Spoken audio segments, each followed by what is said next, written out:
Hey, y'all, it's Zack, and this is episode 584 of the Lawyerist Podcast, part of the Legal Talk Network. Today's episode is brought to you by Conroy Creative, and I sit down with Karin, Conroy, and we talk about the evolution of law firm marketing and marketing in the world of artificial intelligence. How we need to trust experts with our artificial intelligence, trust experts with our marketing, and we need to be the trusted expert in our firm and out there with our clients. So anyway, without further ado, here is my conversation with Karin.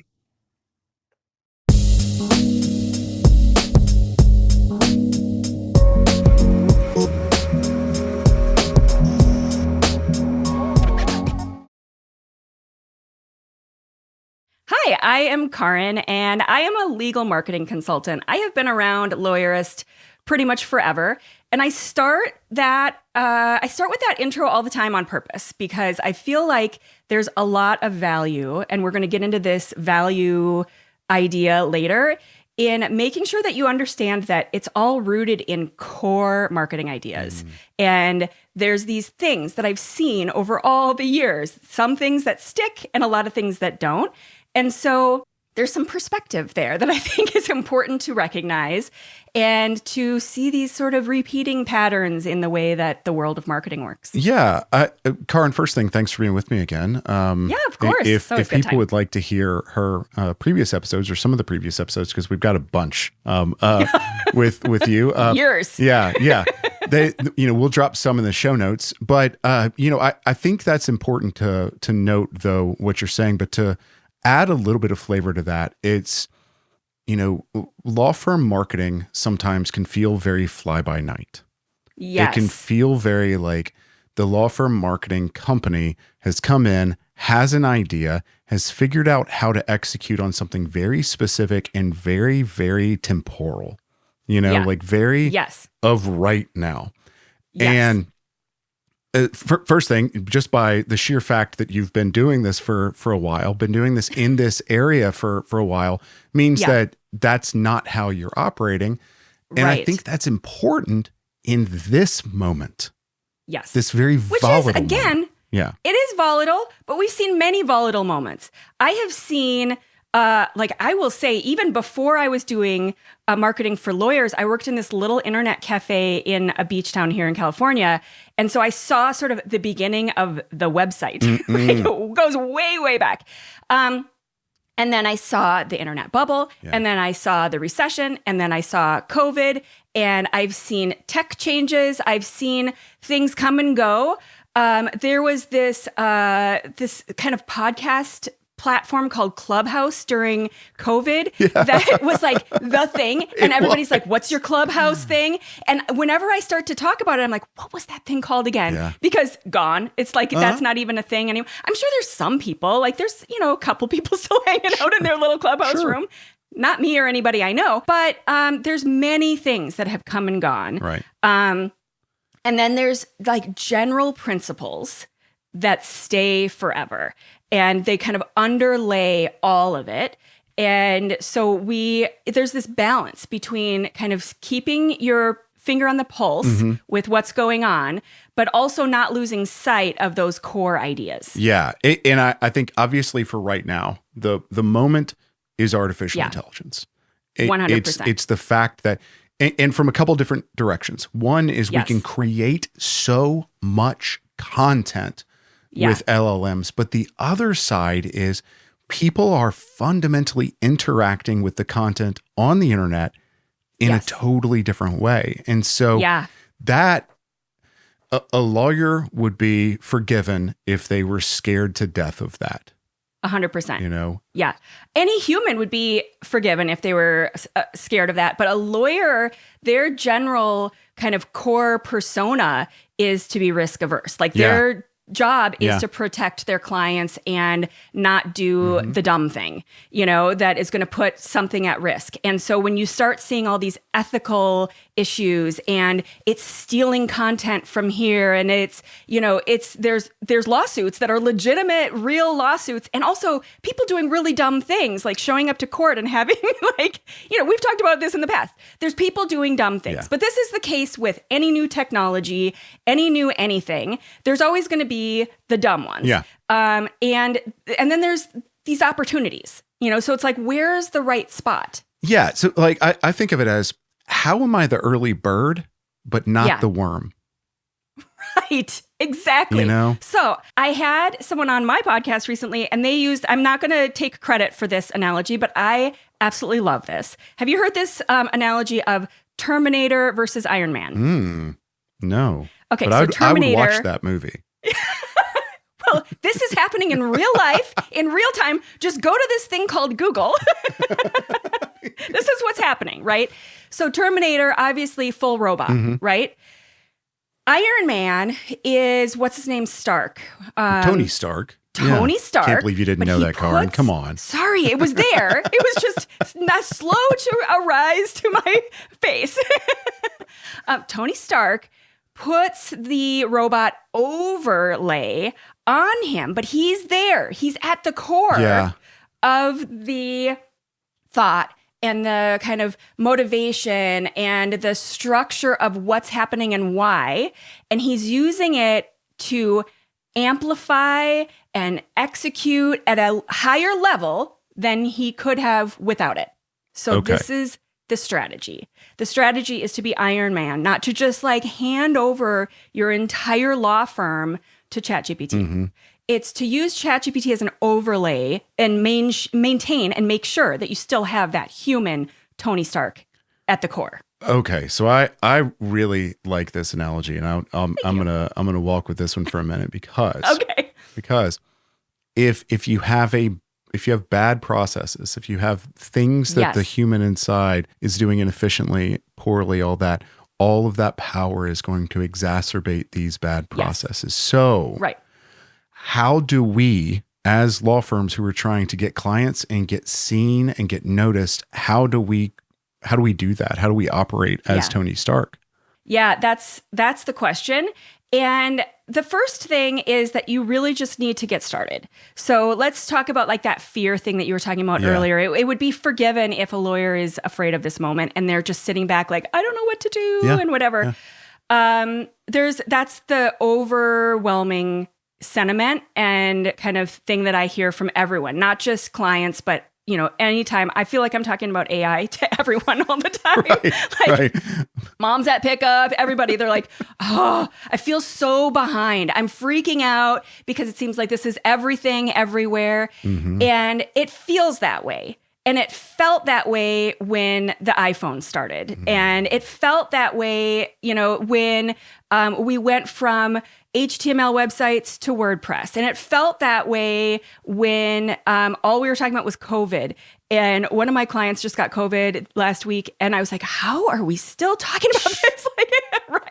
Right. So, but there was a time when it feels like all you're doing is swimming in all of this. But when you look back, it's like, not really. Like, let's just recognize that this is that moment. And you don't want to miss this moment, right? So you got to dip your toe into AI and not be afraid of it, but with reason and balance and thoughtfulness and a plan, and to recognize, maybe to start to recognize where some of those weaknesses are, some of those things that are weak in your systems and weak in your process and weak in wherever the holes are in, like, we're just going to stay with marketing at this point, because obviously you can use it for a lot of stuff beyond that. But take a look at your marketing funnel. This is one of our initial strategy approaches with everybody in almost every meeting we have is, let's just boil it down to a marketing funnel.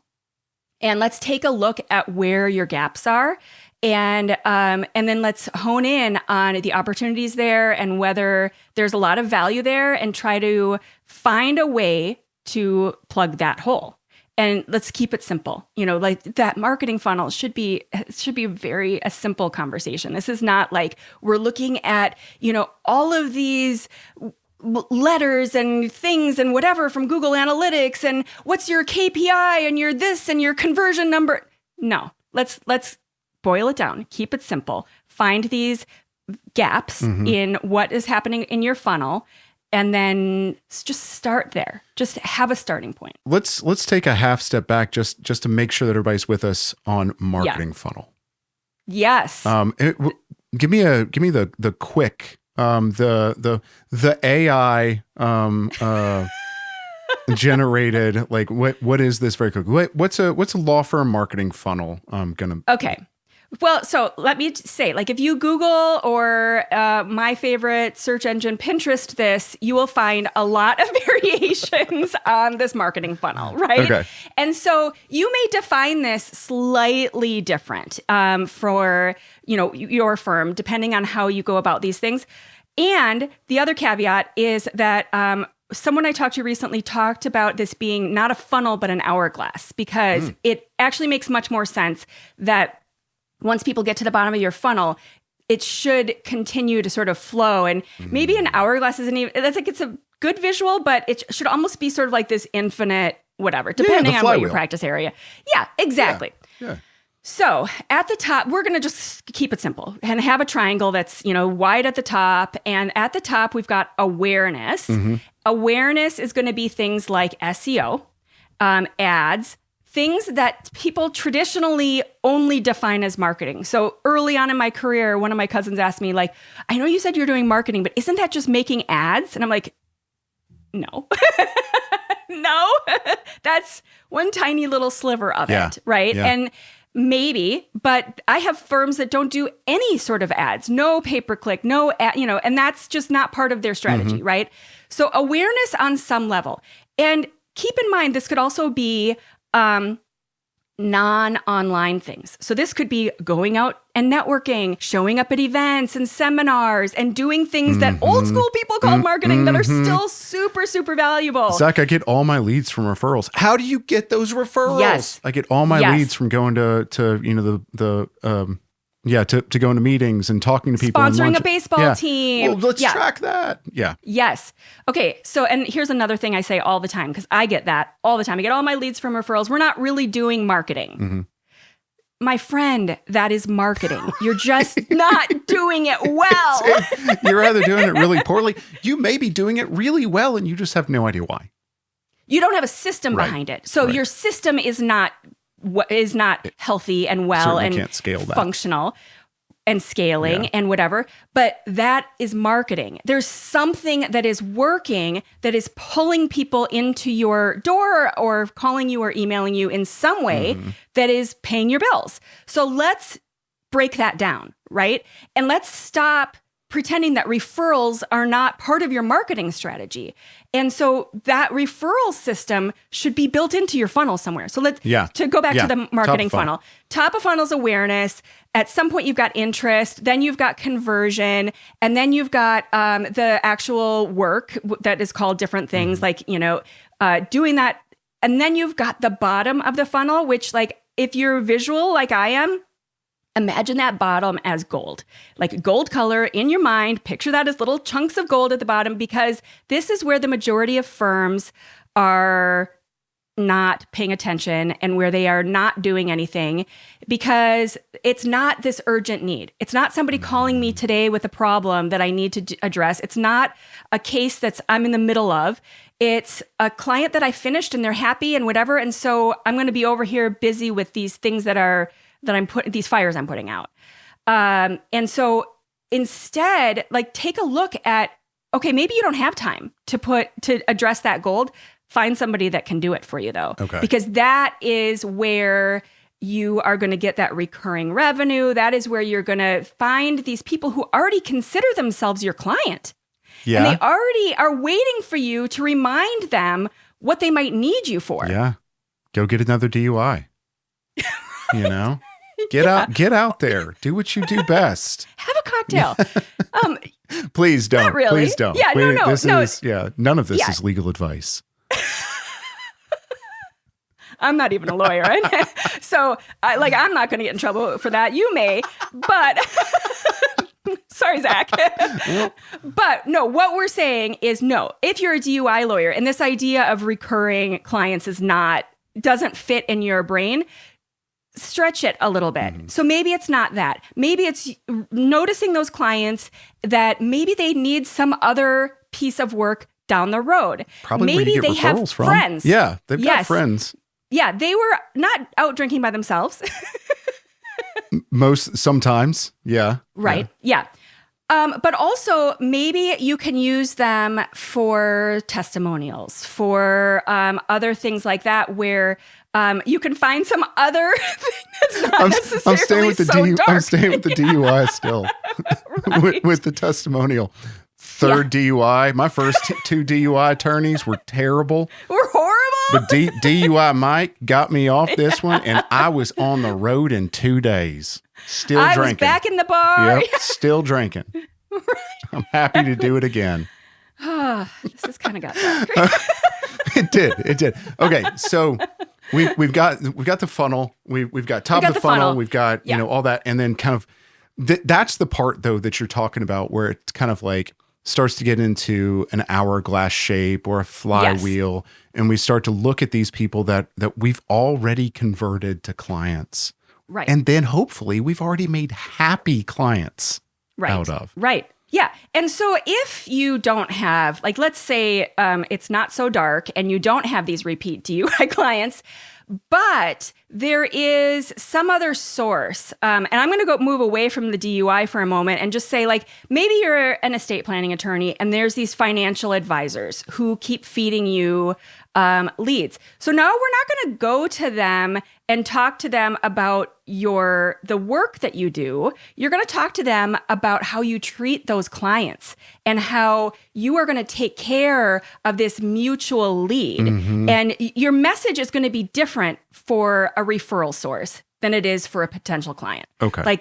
So we're going to potentially have a couple different messages going out, different kinds of, maybe it's an email follow-up, or maybe it's an area on your website where this is the area for potential clients. And if you did get a DUI, this is the area for people who have been feeding me leads. And I'm going to tell you how the things that you care about, how I'm going to take care of your client, how much I care about this, that I am on top of it. I've got the teams and the systems and all of these things that we're going to take care of this issue. Yeah. And I'm going to make you look good. And right. And then you're going to send me 5 more leads. Right. Okay. Yeah. Okay. Yeah. So that's kind of the quick and dirty ish of the marketing funnel. Yes. So what do you mean when we say before we start to really kind of throw AI at this, we need to go and look at where we have deficiencies? Where would that be? What does that look like? Yeah. As I just talked to all of those points, where you're like, oh, I'm not doing that. I could do a much better job of this. This can be sometimes less than a 10-minute conversation with my clients where I'm and most of that 10 minutes is me explaining what the funnel is. Okay, at the top we've got awareness. Send them to this podcast next time. Be like, before you get to this, go listen to the podcast. So what I think of is okay, people are calling my office after hours or they're sending emails, something like that, and I'm just not contacting them again. Yep. Yeah. Okay. And let's just be honest about where your strengths and weaknesses are. Mm-hmm. And there used to be this strengths finder thing that we did at the end of grad school.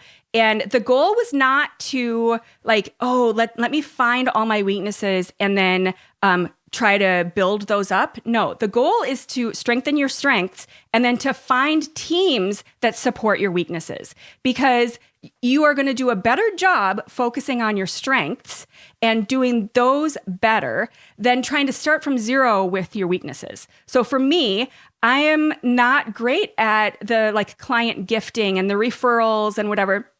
My assistant was specifically hired for that purpose. Okay. So in the interview with her, I was like, listen, here's the thing that I need the most help with. And I've got the ideas and I've got all these things to do for these clients. It's the execution and the consistency and the showing up that I need you to be on top of. And is this one of your strengths? And if so, let's go. let's do that. So find those areas that are your weaknesses and then recognize that that's not going to be your job. That you are going to find either your person in your office, or you're going to hire this out, or whatever. You're going to get this done in a consistent way that you don't have to touch it. So a lot of times it's these basic things like referral sources, newsletters, things that feel, to be honest, less important. They just feel like they're not, these fires you have to put out. But when you start to monetize that and look at the value of one good new client that comes from that, all of a sudden you're like, okay, no brainer. This is simple administrative level work that I can, kind of put out there to someone, and it's going to just, result in a ton of leads and clients, and then also just goodwill. Like you just have this great kind of client interaction, and they have this great experience with your firm where they feel like they're being taken care of. Okay, so that's in a little bit summation. That's the guy inside the suit here, right? That's exactly. Doing our basics, and we absolutely need to continue to get those things done well. That's where we can say that's not changing. There should be no fear there. Let's get that done. So how do we start to layer that suit on top of this and really supercharge it? Okay, so I do also just keep wanting to say that we're going to maintain that human piece in there, the Tony Stark. Yeah. So when you start with this AI overlay, you're going to start with the human side of it, because anytime I've started with the AI piece of it, so I will say I'm going to provide this link at the end of this with lots of caveats. Like it's an AI cookbook. It's a bunch of prompts. The prompts are meant to expedite your marketing process and make sure, or actually I was talking to a Canadian yesterday, it's process. Gotcha. And make sure that when you show up to a marketing meeting, or when you think about your marketing, or you make a plan, that you are ready and you've got these thoughts and it's prompts. This is not a plan. This is for you to very much bring your piece to the table and work together with your AI to make sure that the human element is there. You're balancing it with the AI. So there's things like in this cookbook, like figuring out your ideal client profile, things like that. AI can't figure that out without you putting the stuff in, right? So you're going to tell it, okay, I do DUIs and I don't really get a lot of repeat clients because I'm really good at it.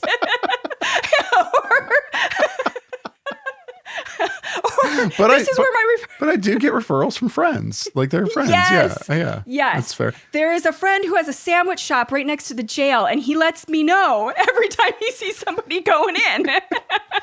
So I am going to buy lots of sandwiches from my friend's sandwich shop. Yeah. It's so that I like that, because one of the things for me, if I'm sitting down and I'm saying, what's my ideal client? I'm literally just saying, I don't know what's my ideal client. I relay the story a lot of times where I was talking to my dad about a kind of side business he was opening at some point. And I said, like, who's your ideal client? And he was like, everybody, Zach. Anybody that'll buy it. I'm like, well, that's not going to work. No, it's not. And that's not you being like, great. That's you being actually minimizing your potential. Right. And it sounds counterintuitive.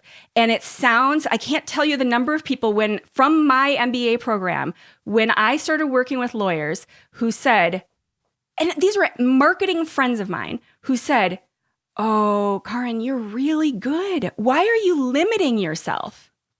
Yeah. I know. So no, that's not how it works. Like, were you paying attention in class? Right. Because that's not what we talked about. Remember that really good part? Exactly. That's why I'm doing this. Exactly. And that's why I'm still doing it, and they are not. Yeah. But so it does feel like I've got to pay the bills. I need money, right? And when you are first starting, it feels like in the door. Right. No, that's not what you're going to do, because nobody knows if you're the right fit for them. Nobody has this recognition that as soon as I have this issue, I've got your guy. Mm-hmm. And I've been doing this for long enough that I have neighbors that have random legal issues and whatever. And they'll come up to me and, I work with people all over the country. So oftentimes it's like, I've got someone, but they're in Connecticut. Yeah. But they come up to me and they're like, hey, I know you know a lot of lawyers, which is true. And it's not a bad thing. And I need a referral for XYZ. And my first thought isn't to, hey, who does everything? My first thought is, who does this exact thing? And who do I know does it well? Yeah. And also, who do I like? So who do I like? Who did I have a good experience working with? And who would I trust them with this neighbor who, let's just assume I like my neighbor too. Yeah. I've sent neighbors to bad attorneys. I mean, I've put jerks together before. Let's say that. Right. There's something, but you know what? There is like a thing there too. Like you see that they all do find each other and they seek each other out. It was the right referral, actually. Like I stand by it. Yeah. Okay. So I just want to like to go and not just be so Pollyanna and theoretical for a moment. The reason I keep honing in on this human element of it is because even when it comes to SEO, like that is changing, and we don't even have time for like a whole show about SEO or even a long conversation. That's a month about that. Yeah. Seriously. But where it's changing is that it is not just looking at your search results anymore. And it is not even about that. Google and these AI search results, I've had clients that are finding me on ChatGPT already. Yeah. And ChatGPT is making that answer for them. So you're not getting a page of results and then you as the search person choose that one. Mm-hmm. ChatGPT is choosing for you. So ChatGPT is going to look across all platforms and find the most resourceful, reliably trustful source that ChatGPT thinks is the right answer. Yeah. And so you have to have this wide kind of reach of all your expertise so that you can have that kind of result.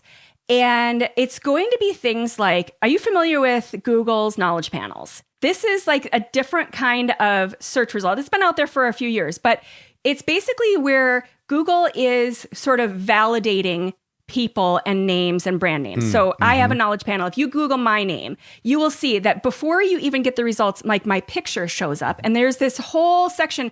It used to be over on the right column, kind of where search results I know were. what you're talking about and now. then it was up on the top and it was like a quarter of the page. Now it's almost the full page. So this is kind of giving you a history of where this is going.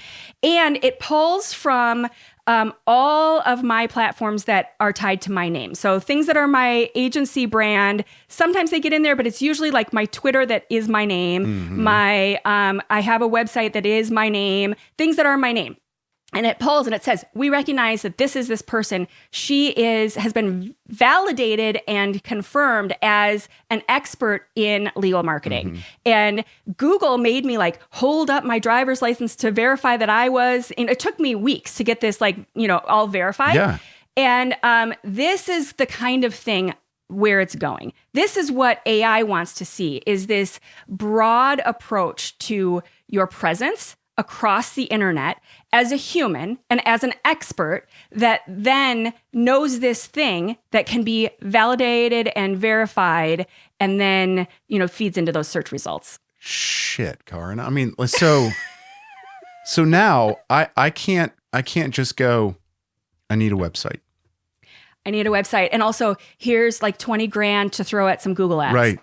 That's no longer the case. Now, again, to be clear, like, we still are doing this from the standpoint of those basics, those like that. Some of those core marketing tenets, like number one, be where your clients are. Yeah. Like this is where I started with Lawyerist. I showed up where lawyers are, and I'm talking about the marketing stuff, and I've been doing that, and here I am again. Why you're on this podcast? Like that. This Yes, is where 100%. lawyers are. Absolutely. Yeah. So that's a core marketing tenet that we learn in Marketing 101 in grad school.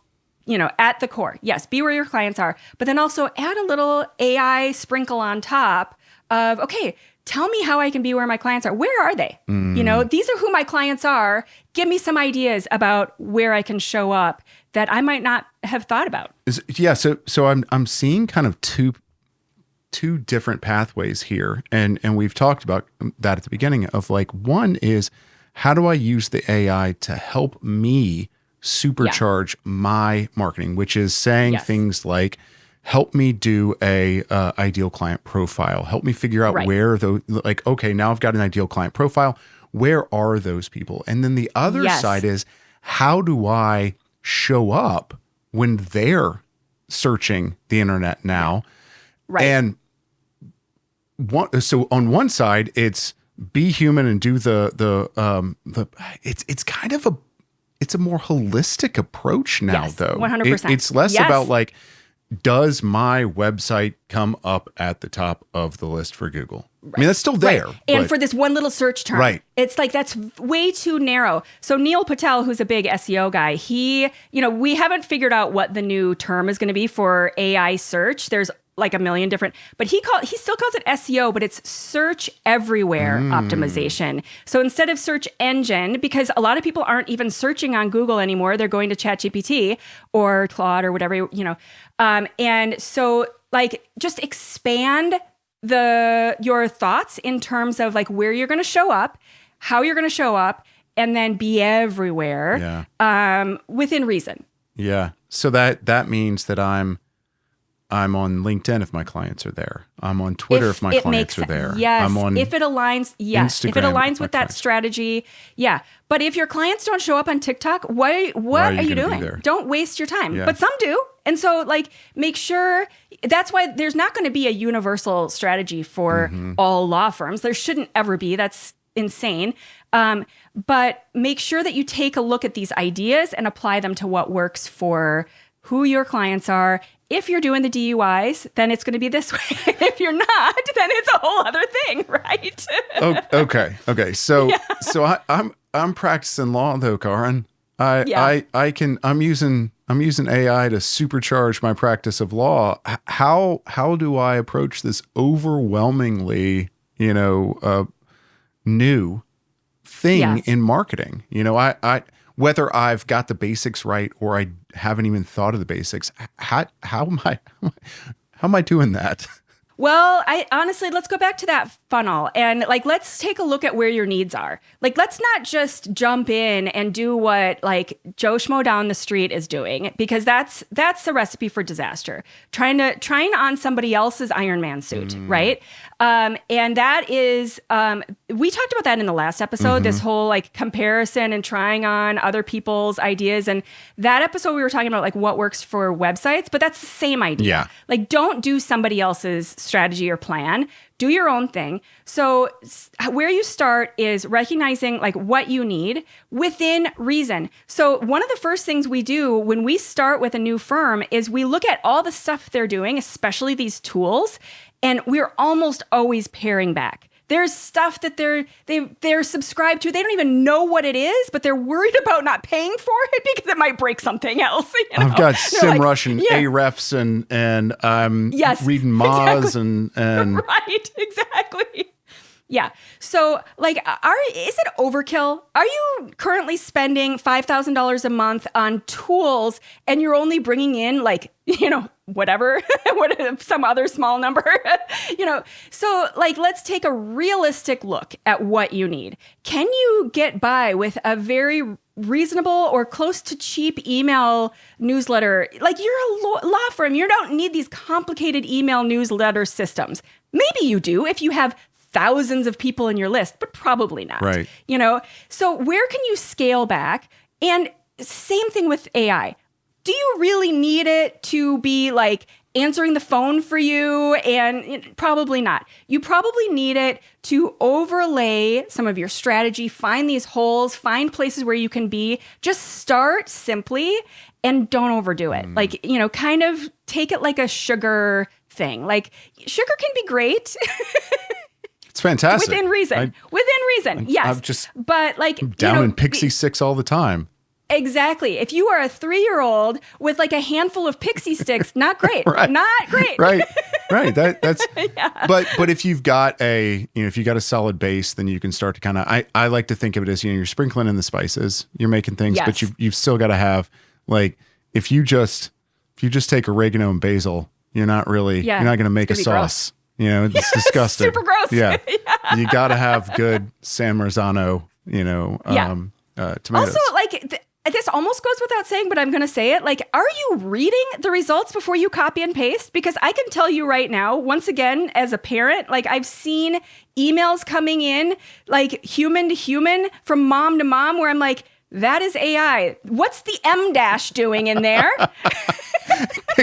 Carol. No human.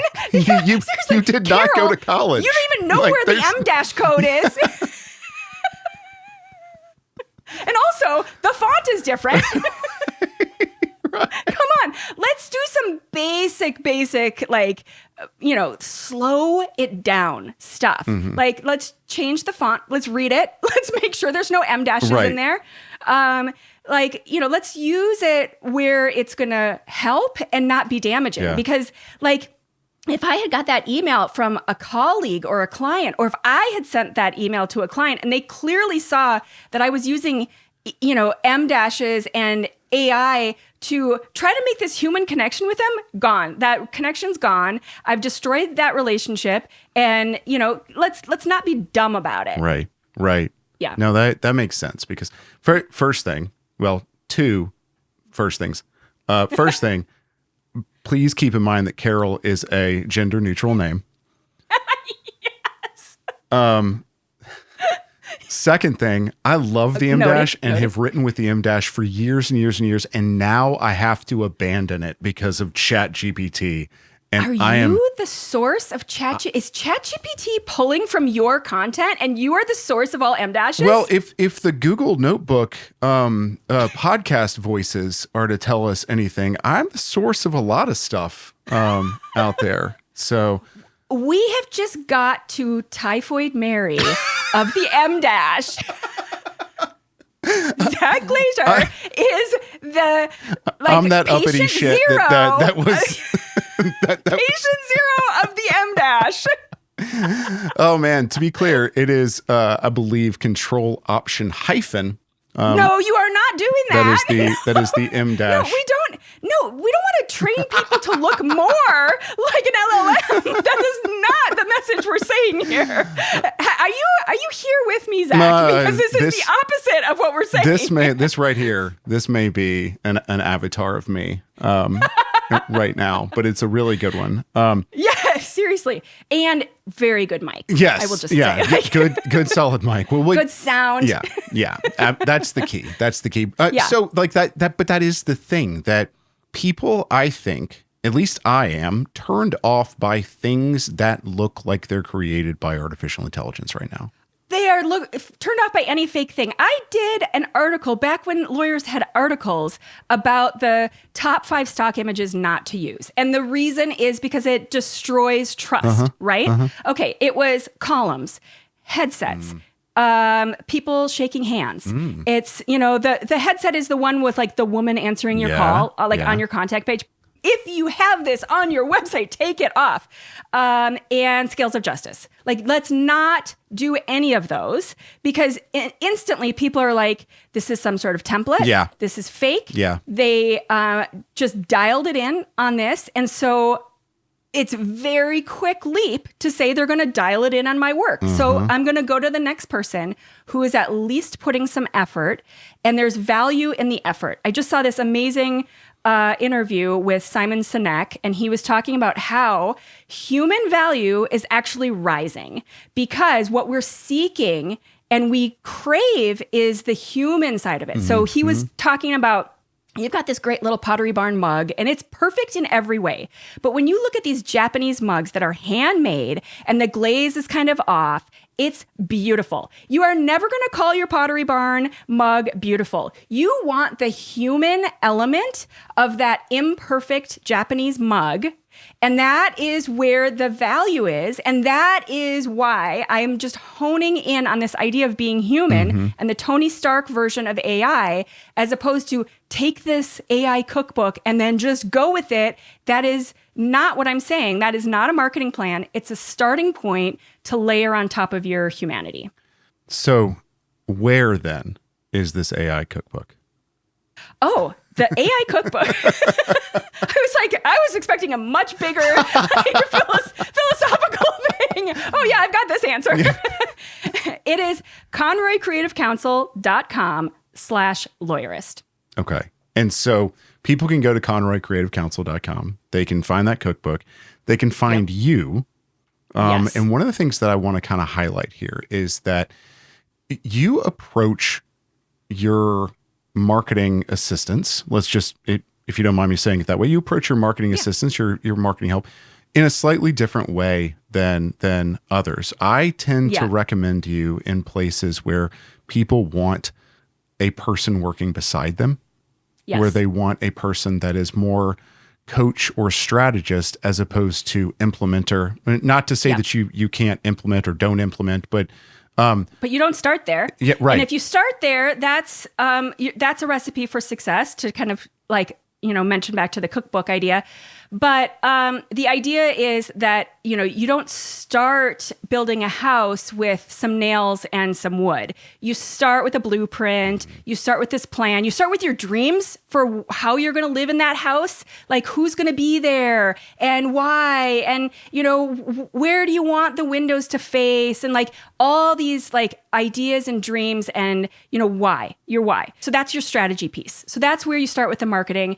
And that is how that you're going to be human. Mm-hmm. That is how you're going to be different. That is how you're going to figure out all of the other answers. So when it comes to executing all those tactics, you already have the answers, and it's easy. And so you've already got these thoughts and the strategy and the core messaging when you do it right. And then it becomes like, oh, yes.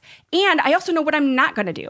I know that most of my clients are not on TikTok, so I'm not going to waste my time. And I don't have to sit and think, oh, should I have done that? Should I learn to dance? I already, no. I don't have to. Waste my time. I don't have to. Yeah, exactly. I hate dancing. Certainly that kind. Certainly, just some sort of like, oh man. Yeah.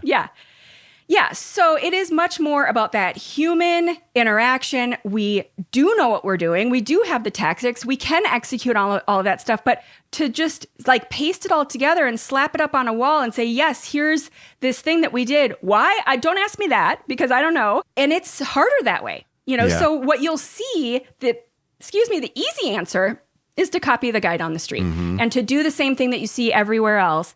And, all of those things we talked about in the previous episode about, why these websites stand out and are superior. Same thing for marketing. It's harder to do it right. And so what you see more often and more commonly is the easy answer. I like that. Yeah. Well, let's wrap on that. Don't do the easy answer.